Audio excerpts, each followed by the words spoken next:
La question internationale. L'international redevient à la mode.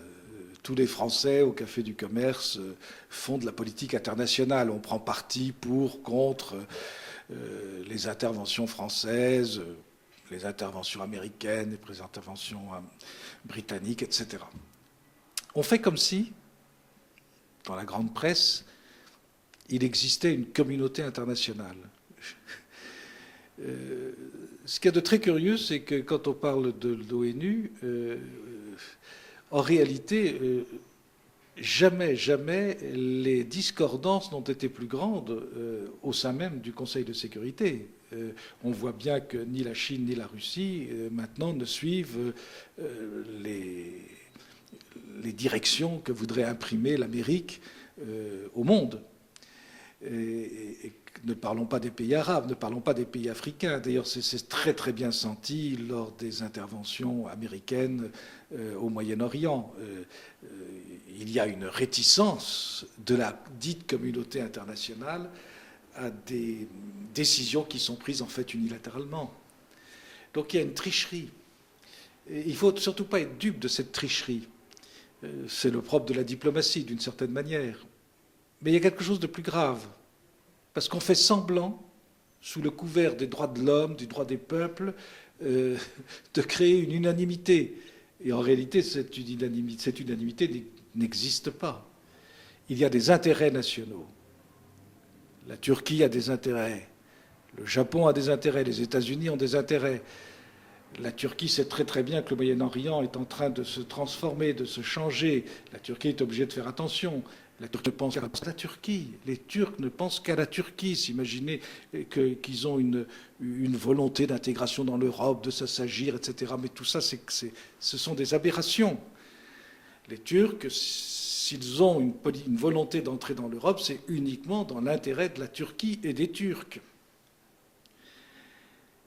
Eh bien, c'est dans ce cadre-là qu'il faut bien comprendre les engagements français.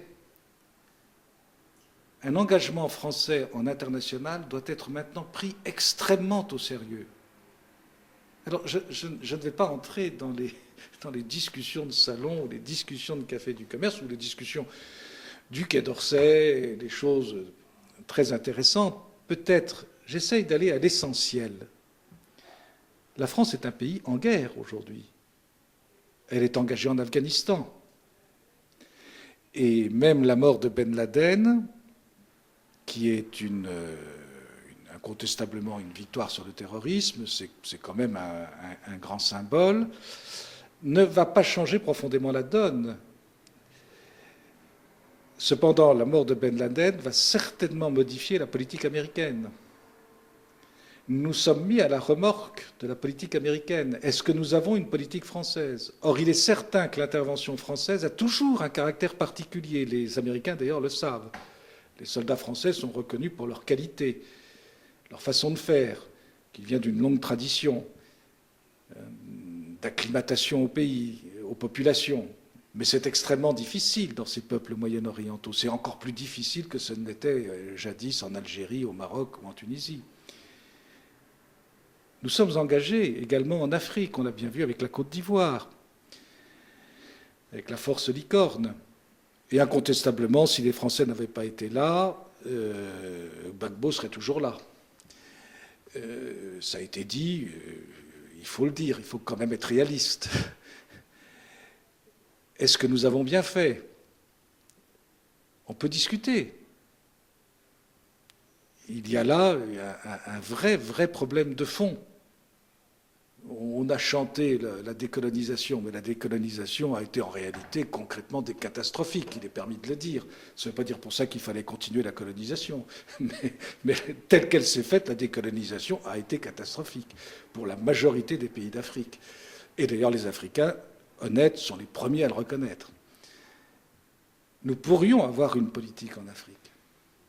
Mais les grands discours à la Mitterrand et même les grands discours de Dakar à la Sarkozy, ça ne va pas. Ce n'est pas comme ça d'ailleurs que les Africains conçoivent la France. Ce n'est pas comme ça qu'ils la voient.